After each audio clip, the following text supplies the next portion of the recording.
Hello friends. మనం శ్రీరామచంద్రుడు, శ్రీ ఆంజనేయ స్వామి మొదటి కలయిక గురించి తెలుసుకుందాం. ఇది శ్రీమద్ రామాయణం వాల్మీకి మహర్షి రచించిన కిష్కింధ కాండంలోదనమాట.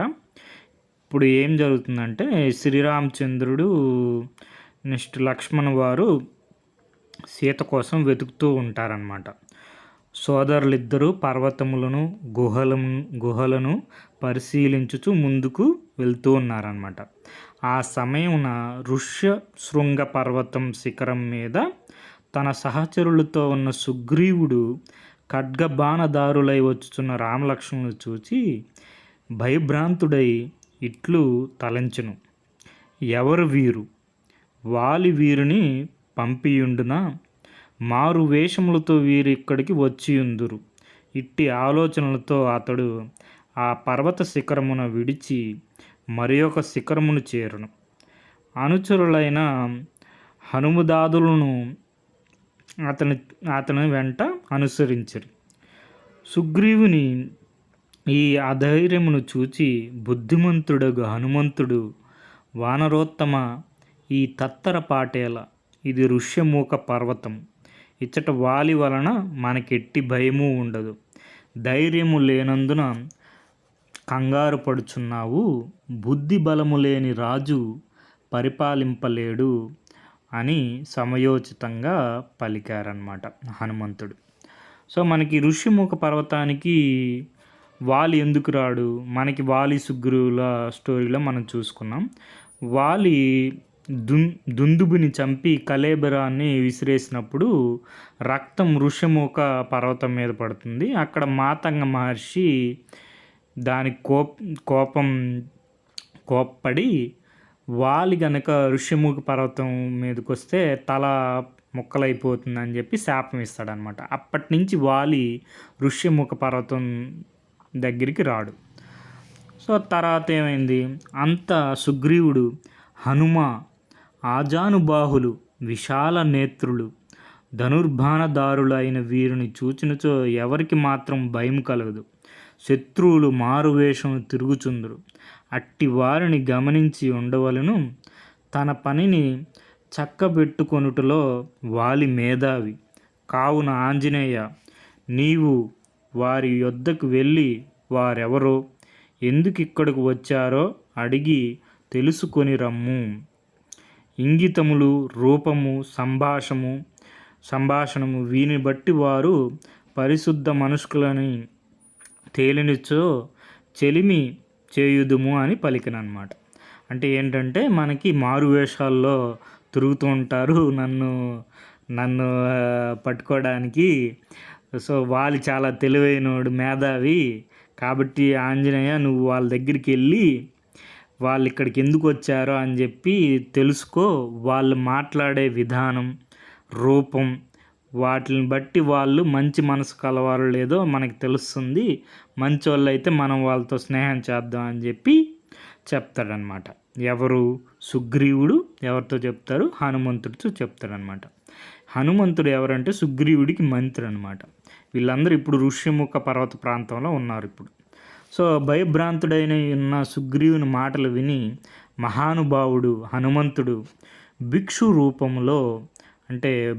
రూపంలో రామలక్ష్మణుల చెంతకు చేరినమాట.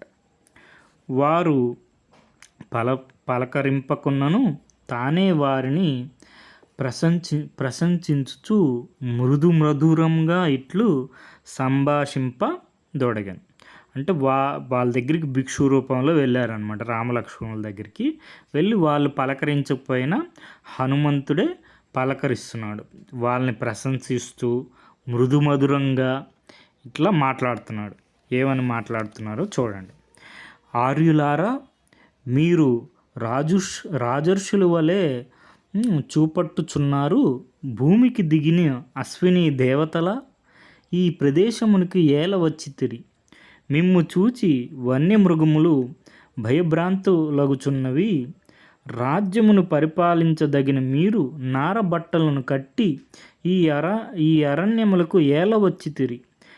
నేనింతగా మాట్లాడుచున్నాను, మీరు నాతో సంభాషించరెందుకు? సుగ్రీవుడను వానర వీరుడొకడు కలడు. అతడు తన సోదరుడైన వాలి తరిమివేయగా ఈ ఋష్యమూక పర్వతమున తలదాచుకొని ఉన్నాడు. అతని నాచివుడును, మంత్రిని నేను. నా పేరు హనుమంతుడు, వాయు తనయుడును. ధార్మికుడైన సుగ్రీవుడు మీతో చెలిమి చేయగోరుచున్నాడు. అతడు పంపగా వచ్చి తిని అని చెప్పాడనమాట. ఇక్కడ ఏమేం చెప్పాడు చూడండి హనుమంతుడు వాళ్ళు. ఏమేం చెప్పారు? మీరు రాజర్షుల్లాగున్నారు. భూమికి దిగిన అశ్విని దేవతల ఈ ప్రదేశానికి ఎందుకు వచ్చారు? మిమ్మల్ని చూసి ఇక్కడున్న వన్యమృగాలు భయపడుతున్నాయి. రాజ్యాన్ని పరిపాలించాల్సిన మీరు ఇట్లా నారబట్టలు కట్టుకొని ఈ అరణ్యంలోకి ఎందుకు వచ్చారు? నేను ఇంత మాట్లాడుతున్నాను, నాతో తిరిగి ఎందుకు మాట్లాడలేరు అని చెప్పి సుగ్రీవుడు అనే ఒక వానర వీరుడున్నాడు. అతను సోదరుడు వాలి తరిమేగా ఇక్కడ ఋష్యమూక పర్వతానికి తలదాచుకుంటున్నాడు. అతని యొక్క మంత్రిని నేను. నా పేరేం పేరు అని చెప్పాడు. హనుమంతుడు, వాయు తనయుడు, అంటే వాయునందనుడు, వాయు యొక్క తనయు కొడుకుని అని చెప్పాడనమాట హనుమంతుడు. సో ధార్మికుడైన సుగ్రీవుడు మీతో ఫ్రెండ్షిప్ చేయాలనుకుంటున్నారు. అతను పంపించగా నేను వచ్చానా అని చెప్తాడనమాట. హనుమంతుని మాటలు విని శ్రీరామచంద్రుడు లక్ష్మణునితో, లక్ష్మణ, ఇతడు వానర రాజగు సుగ్రీవుని మంత్రట. ఆ సుగ్రీవుని కోరికే కదా మనము కొరకే కదా, అంటే సుగ్రీవుని వెతుకుండానే మన శ్రీరామచంద్రుడు లక్ష్మణ్ వారు వస్తూ ఉంటారు అన్నమాట. మనం ఇచ్చటికి వచ్చినది ఇతనికి మన వృత్తాంతము తెలుపు. 4 వేదములు చదివినవాడు వ్యాకరణ శాస్త్రమున పరిశ్రమింపనవాడు ఇట్లు సంభాషింపలేడు. ఏం చెప్తున్నారు శ్రీరామచంద్రుడు? 4 వేదములు చదవనివాడు, వ్యాకరణ శాస్త్రము పరిశ్రమింపనివాడు ఇట్లు సంభాషింపలేడు. ఉచ్చారణ దోషములేమియూ లేవు, కంఠస్వరము మధురము. ఇతని భాషణములు హృదయం గమములు. ఇట్టివాడు దూతయగుచో రాజ్యకార్యములు సిద్ధింపగలవు అని పలికను. అంటే ఫస్ట్ రామచంద్రుడు మన హనుమని యొక్క వాక్చాతుర్యాన్ని అభినందిస్తున్నారన్నమాట. ఏం చెప్తున్నారు శ్రీరామచంద్రుడు? 4 వేదాలు చదవకుండా, అంటే చదవని వాడు వ్యాకరణ శాస్త్రాన్ని తెలియకుండా ఇట్లా ఇంత మృదుమధురంగా, ఉచ్చారణ దోషం లేకుండా, కంఠస్వరం అత్యంత మధురంగా, ఈ మనకి హృదయానికి నచ్చే విధంగా ఇట్లా మాట్లాడే సామర్థ్యం ఉన్నవాళ్ళు దూతగా ఉంటే రాజ్యకార్యాలు అన్నిట్లు కూడా అన్నీ సిద్ధిస్తాయి అని చెప్పాడనమాట. అంతటా లక్ష్మణుడు హనుమంతునితో, ప్రజ్ఞానిధి సుగ్రీవుని గుణగణములు మేమెరుగుదము. ఆ వానర వీరుని ఎదుకుచూ ఇచ్చటికి వచ్చితిమి. సుగ్రీవుడు కోరిన రీతిని అతనితో తప్పక చెలిమి చేయగలము. నీవు మాకు సుగ్రీవునితో పరిచయము కలుగజేయము అని కోరను. ఆ మాటలకు హనుమంతుడు మిక్కిలి సంతోషించి వీరి సాంగత్యములో సుగ్రీవునికి తప్పక జయము చేకూరగలదని నిశ్చయించుకొని మరలా ఇట్లు ప్రశ్నించను. మహానుభావులారా, మీరు ఈ భయంకర అరణ్యములకు ఎందు సంచరించుటకు కారణమేమి అని అడిగారనమాట. ఎందుకు ఈ భయంకర అరణ్యాల్లో సంచరిస్తున్నారని అడిగి హనుమంతుడు వారు శ్రీరామచంద్రుడు రామలక్ష్మణులను అడిగారనమాట. అడిగితే అందుకు లక్ష్మణుడు, కోశల దేశమునకు రాజు దశరథుడు, కోశల దేశానికి రాజు దశరథుడు, అతడు ధర్మవత్సలుడు, చక్కని పరిపాలకుడు. అతని జ్యేష్ఠపుత్రుడు, పెద్ద కొడుకు ఇతడు శ్రీరామచంద్రుడు. దశరథునికి 4 కొడుకుల్లో శ్రేష్ఠుడు, 4 కొడుకుల్లో కూడా గొప్పవాడు. పితృవచన అంటే తండ్రి యొక్క మాట పరిపాలనమునకై ఇతడు తన భార్య సీతాదేవితో అరణ్యవాసం చేయుచున్నాడు. నేనితని సోదరుణ్ణి. సు సుశీల్యాది గుణములు గల ఇతని దాసుడును. మేము ఆశ్రమం లేని సమయంలో సీతాదేవిని కామరూపధారుడగు రాక్షసుడొక్కడు అపహరించుకొని పోయాను. అతడెవ్వడో ఎక్కడి వాడో తెలియదు. మేము ఆమెను వెదుకుచూ తిరుగుచుంటిమి. దితి కుమారుడగు తను శాపవశమున రాక్షసత్వం పొంది కంబంధుడని పేర సంచరించుచున్నాడు. కంబంధుడనే రాక్షసుడు చెప్తాడనమాట. అతడు సీతను వెదుకుచున్న మమ్మల్ని తన బాహులతో బంధింపసాగను. అంతటా మేము అతని బాహుల్ని ఖండింతిమి. ఖండించేశారు. ఆ కంబంధుడు భుజాలను ఖండించేస్తే దాంతో అతనికి శాప విమోచనమైంది. ప్రసన్నుడైన కంబంధుడు మా వృత్తాంతము తెలుసుకొని, ఈ సమీపమున పంపా సరస్సు కలదు, దాని అవతలి తీరమున గల ఋష్యమూక పర్వతను సుగ్రీవుడను వానరరాజు నివసించుచున్నాడు, అతనితో సఖ్యము చేయుడు. సీతను అపహరించిన రాక్షసుని జాడ అతను తెలుసుకొనగలడు. మార్గ మధ్యమున మాతంగాశ్రమునందు శబరియను శ్రామిని మీక ఎదురుచున్నది, ఆమెను దర్శింపుడు అని పలికి స్వర్గముకు వెడలిపోయాను.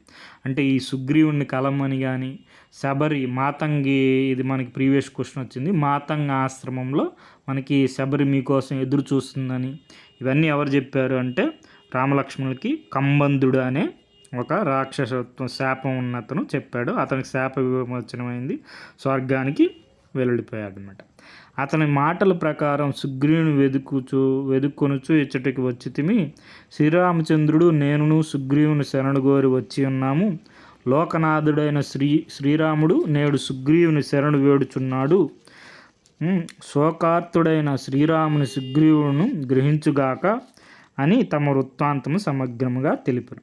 ఆ మాటలు విని హనుమంతుడు, ఇట్టి బుద్ధిమంతులు జితేంద్రియులు అయిన వారిని సుగ్రీవుడు తప్పక దర్శింపవలయును.